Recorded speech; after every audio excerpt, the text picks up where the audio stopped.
Hello, everyone, and welcome back for episode 2 of the Pieces of Impact podcast. Really excited to come back here and get a couple ideas in front of you. Today's episode, I'm going to share 4 separate things that I found interesting this week, whether you're feeling just stuck, curious, or kind of ready for a little fun reset. I think these will be helpful and interesting topics. We're going to talk through 7 just general career advice pieces that I think are actually pretty applicable anywhere. I'm also going to talk about Nick Saban's mindset for high performance. The third thing we'll talk about is life advice that I found on a dinner menu this week, which was pretty neat. And then finally, we're going to wrap things up with a short deep dive into the Library of Alexandria and its downfall. I know that is kind of a random assortment of topics, but it was what I found interesting this week, and I hope you guys might too. So each one I think will tie into a larger theme, though, of growth and things that you might find impactful. And as I continue to build a little bit of a catalog up here, I would like to have more guests on, but for the time being, it's going to be this sort of format until that time comes. So let's jump in. The first idea is timeless career advice that actually transfers. So there's 7 total, and I just wrapped up a book by Sahil Bloom, a really good one. It's called The 5 Types of Wealth.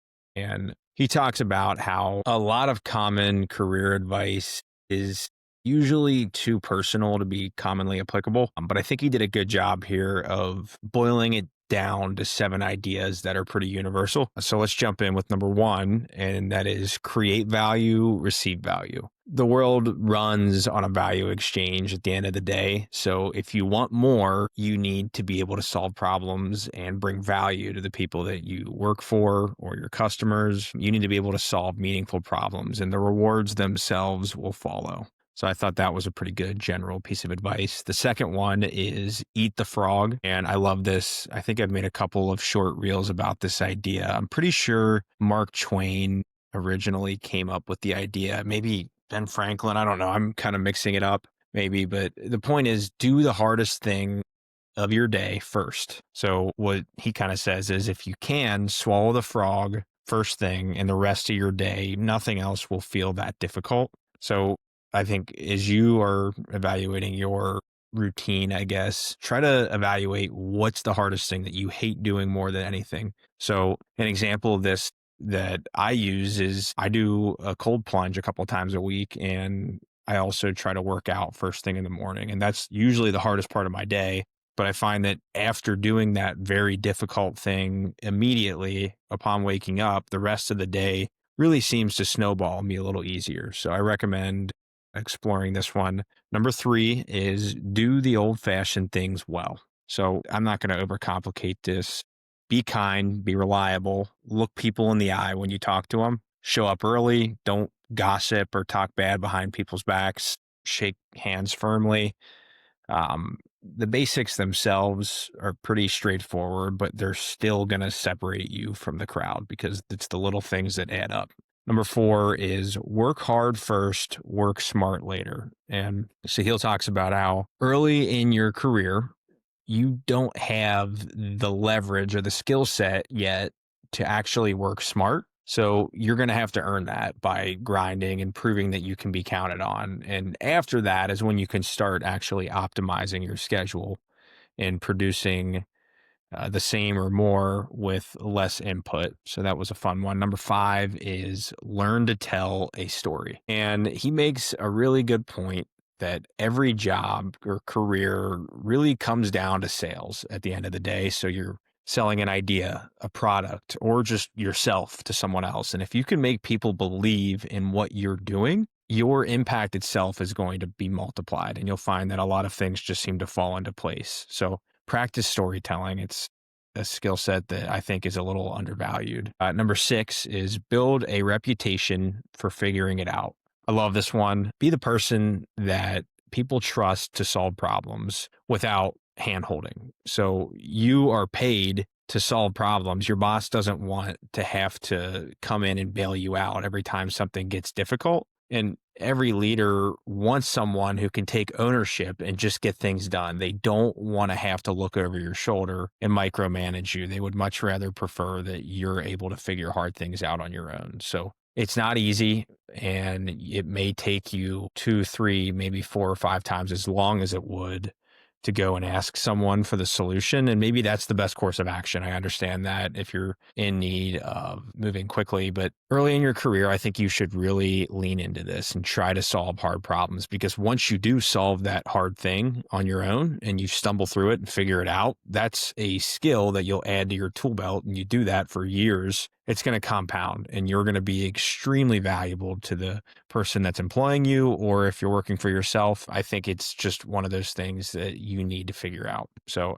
the last one, number 7, he said to dive through every cracked open door. I love this. Opportunities rarely come fully formed, and sometimes it's just little small openings, whether it's an invitation to a networking event or a meal with someone, a side project, a challenge. You need to take it, because those moments can compound into really great big opportunities. And they might not look like it at first, but I think that's one that I would have never have thought of. So I was glad that he added that to his list. And I think, to summarize, these aren't do what I did type of lessons. They're more frameworks for thinking, and they're built from experience, but I still think they're broad enough that you can adapt them to your own path. So that's number 1 for this week. We're going to jump over to the second thing that I found interesting, which was regarding Nick Saban and his process for winning. So I'm a huge college football fan. I think Nick Saban is the GOAT. He's the greatest coach of all time. Argue with me if you want, but it's pretty undisputed in my opinion. He coached Alabama, won multiple national titles, and he built a dynasty over several years, and he adapted to different playing styles, different eras, and still found ways to win. And he built his program on this simple idea that was called the process. So it's a framework for how he liked his players and staff to live and work. And he taught his players, don't focus on the championship or the opponent or even the final score. He told them that they need to focus on this play or this rep or the present moment itself. His famous line is that if you can execute the current play, not the one after, or thinking back to the play before, with perfect effort, the game will take care of itself. That's the process itself. It's the little things, focusing on each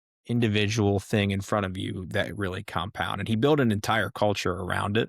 So every player, every staff member, every detail of the program was run on doing the small things right, over and over and over again with intensity. And the emphasis really, like I said, it's on the controllables, your effort, your consistency, discipline, execution, rather than the outcome itself, which is often out of your hands. I mean, you can have those inputs that lead to better outcomes, but at the end of the day, football is a game of inches, and one call, one decision, and it's kind of the butterfly effect. Everything is so incremental, and it can be changed pretty easily.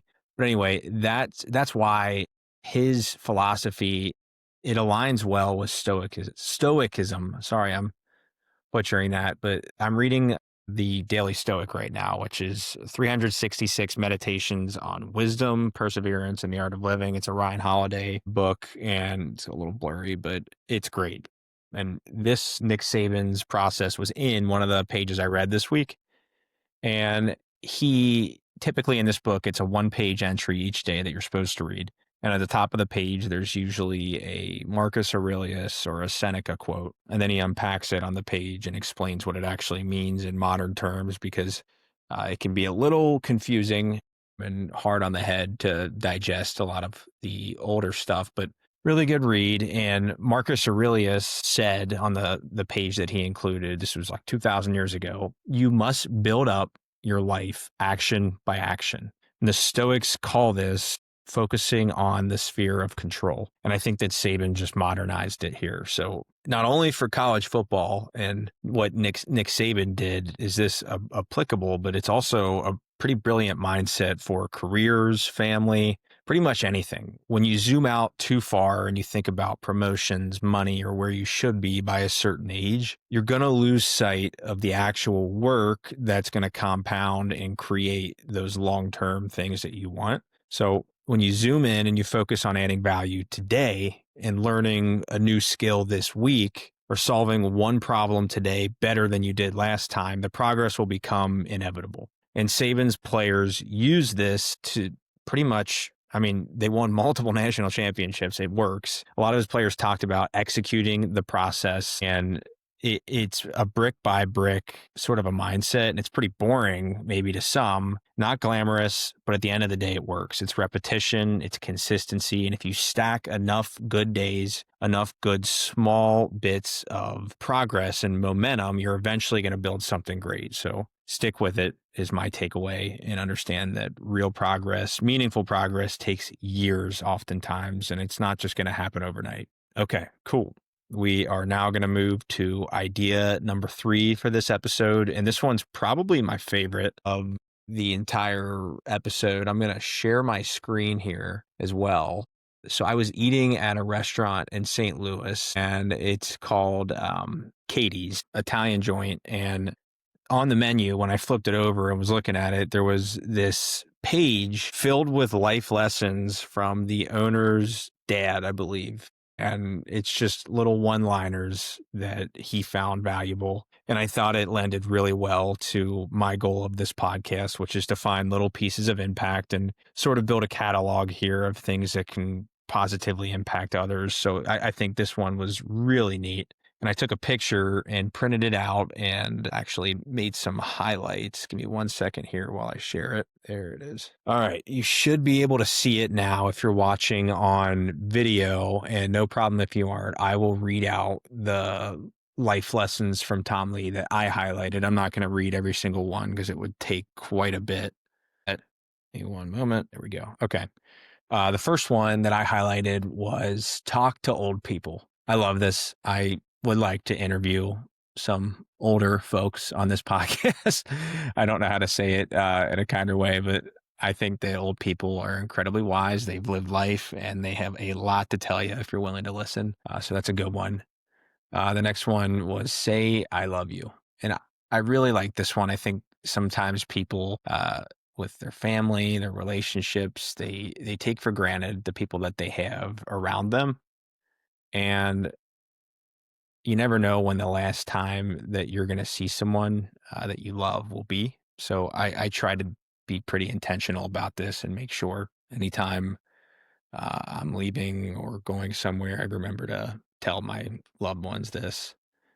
The next one I highlighted was write letters. I think this is great. I love handwritten letters. I would rather get a handwritten letter over any gift. I don't really, I think the gesture itself of someone that's willing to take the time to sit and write out something for you, it tells you a lot about how that person thinks about you.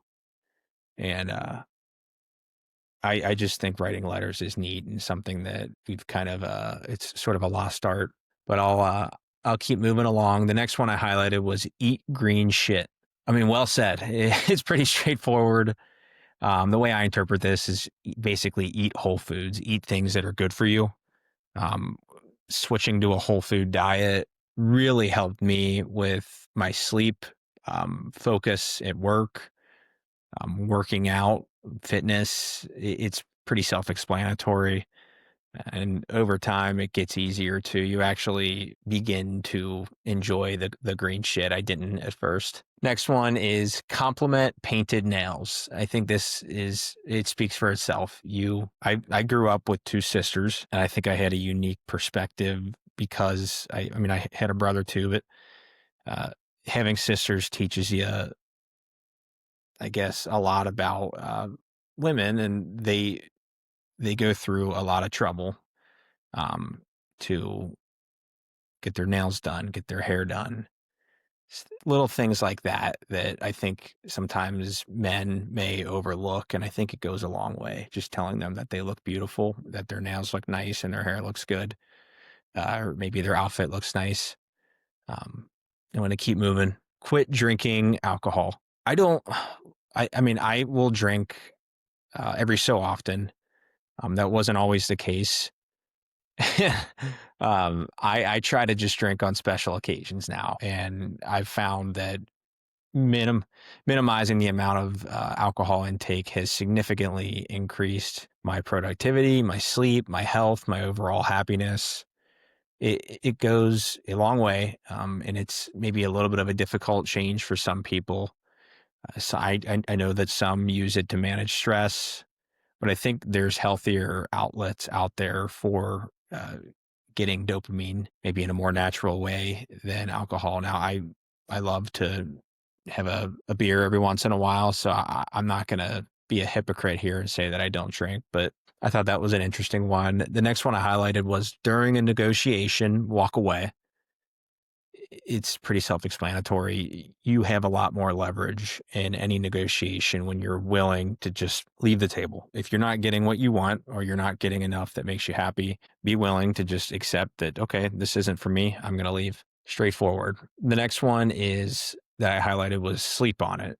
And sleep on it is very, very wise. I completely agree. I think that a lot of big decisions you do need to just maybe even take a couple of days to sleep on it. I found that you wake up with a different perspective, and big decisions don't have to be made necessarily all the time immediately. I mean, I'm sure there's a lot that do, depending on the business you're in or the different circumstances for your life. But if you have the option, take a minute to sleep on it, and I think you'll find that you make better decisions when you do so. The next one I highlighted was you can't get anything done with the wrong person. Now, this is widely applicable to work, relationships, friends. You need to surround yourself with people from a more personal standpoint that make you better. And if you're surrounding yourself with a bunch of people who you can call them energy vampires. I think there was I forget what book I read that in, but surround yourself with people that make you better and push you to be a good person if you can. I know,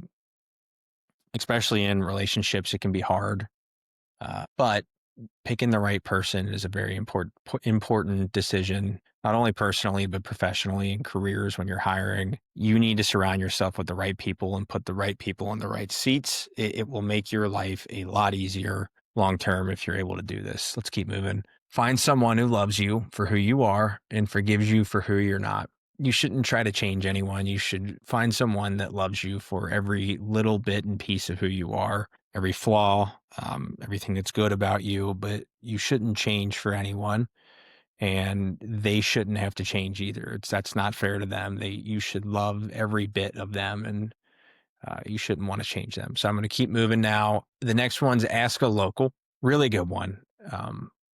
I really enjoy fishing, and I fish down in the Gulf in Florida, and some of the best fishing spots, restaurants, areas down there. I mean, that was all found through asking locals. And again, it's widely applicable here. It can be anywhere you're at. You can ask a local about a good restaurant, a good gym, just by getting out there and putting yourself in a maybe a little bit uncomfortable situation where you're walking up to a person that you don't know and asking them for help. You'll find that people at the end of the day are human, and they like to feel valued. And when they can give you advice, that's that probably makes them feel pretty good. So I'll keep moving. Spend money on good pens, good socks, good pillows, good coffee. The message here is you should invest in the things that you spend the most time doing. So I heard this on a Tim Ferriss podcast somewhat recently. And I think the line that he said was, invest in your shoes, in your bed, because if you're not in one, you're in the other. And very well said. I don't know if that was his line. I think it was actually someone else's, but he shared it and it was impactful to me, and it's impactful here as well. Um, Good pens. I think modern day, maybe spend good money on a computer, good socks. I think that's kind of similar to the shoes, good pillows. I'm a firm believer in investing in your sleep. You're in your bed a third of your life. You should invest in that because it matters. And when you invest in your sleep and you have a good sleep, or you have good sleep health, it will pay dividends in every area of your life. Good coffee. I mean, I just had a glass of coffee or a cup of coffee. I love coffee.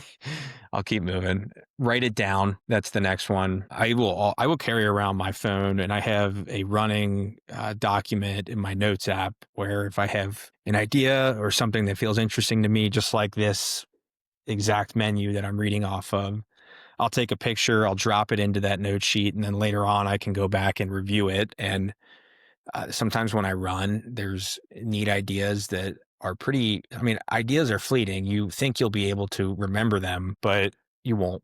And if you take the time, I mean, even if it's just a voice note of something that you really are excited about or you found interesting that you want to share or talk about with someone, don't hesitate to write it down. It's not that difficult.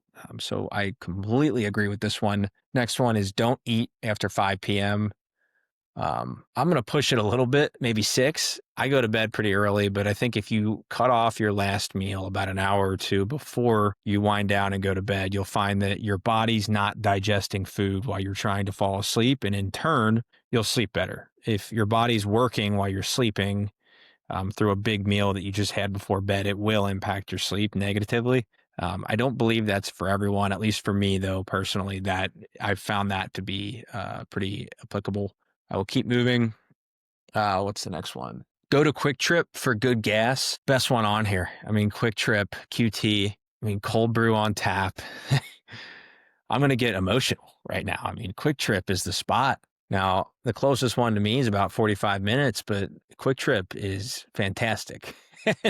I'm not sponsored by Quick Trip, by the way. I just wanted to give them some love here. The next one, sleep is the key. I've already said enough about sleep on this. You know my opinion on it. The next one after, you keep coming back till you get it right. This is not your last time. This ties into a lot of what I've already talked about today too, and it's that you can't quit. You have to understand that to get what you want is probably going to take a lot longer than you're willing to admit at first. But once you finally accept that it might take you multiple years of showing up consistently to achieve what you're trying to reach, it's pretty freeing. And knowing that no matter how hard you get hit in the face, you're going to keep showing up, even if you got a black eye, it's pretty freeing. So don't quit. It's pretty simple. The next one is shut up and listen. I can't wait to do this. I can't wait to just have people on here and learn from them. I'm trying to build up a little bit of a track record here and produce a little bit of content that hopefully will make the people that I'm asking realize, okay, this guy actually has a couple episodes in a show. I just want to learn from others, and I cannot wait to just ask questions and try to soak in as much knowledge as I can. The next one is life is short. Love this. This is the last one, probably the most impactful. You're not going to be here for that long at the end of the day. So do what you want. Stop caring about what others think about you. It's freeing. I mean, if you do what truly is authentic to you and makes you happy, and you remember that every moment, every minute that you're here is, I mean, one step closer to not being here. So live fully. I mean, I'm not going to overcomplicate it. Okay. I am going to stop sharing because we have wrapped up idea number 3. And now we are going to move into the 4th one. And if you're not interested in Alexandria or the library itself, feel free to just tune out now. I love this stuff, though, and I find it very interesting. There's a creator, I believe his name's Luke Caverns. He makes some really neat videos on ancient civilizations, and he's done a bunch on Alexandria, and I love his stuff. I think the stuff he puts out is really interesting. But what I'm going to do here is kind of just walk you through what the Library of Alexandria was, and then briefly touch on how it fell and kind of just how impactful that has been. I am not a historian. This is just based off of my research that I did online. There's a lot smarter people out there that have put together nice articles, full YouTube videos, full shows, textbooks on this. So fact check me, please. I mean, this is just something I find interesting. So let's jump in here.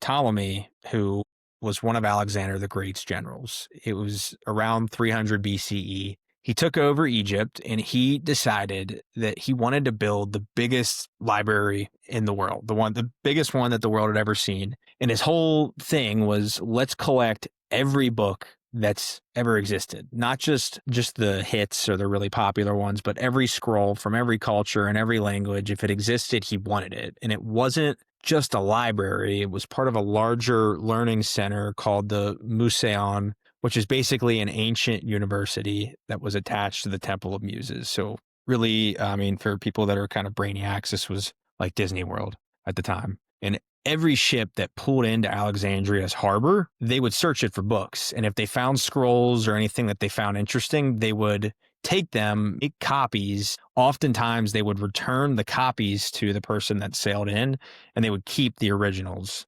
That's how serious they were taking the hoarding of knowledge here. And at its peak, the library might have had estimated 400,000 to 700,000 scrolls, and everything in there from Homer to Aristotle to ancient Egyptian medical text, Indian astronomy, just an absurd concentration of human wisdom all in one spot.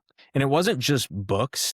You had people there that were brilliant, that studied. Euclid, who was kind of the geometry guy teaching there. I'm going to say this wrong, but Eratosthenes, I believe, he studied there. He actually calculated the Earth's circumference using nothing but shadows and logic. I mean, come on, that's ridiculous. No iPhone, no calculator, just raw brain power. I barely passed geometry my sophomore year of high school, so credit to these guys. Here's the part that I think people get wrong about the library, though. It's that it was destroyed in one swift event. The truth is that it died very slowly over hundreds of years. And the first, I think, big event that is worth mentioning was relating to Julius Caesar. He had a big battle in Alexandria, and he lit up the harbor on fire to block enemy ships, and the fire spread from the ropes up to the library, and part of it went up in flames, and we don't know how much was lost, but this wasn't the age of computers by any means. There was all paper in there, so it was a big hit to the library. The library survived, at least in some form, but a lot of the material was destroyed. And then I believe Mark Antony, who was engaged to Cleopatra, he stepped in and gave 200,000 scrolls. And again, fact check me, I could be getting some of this stuff wrong.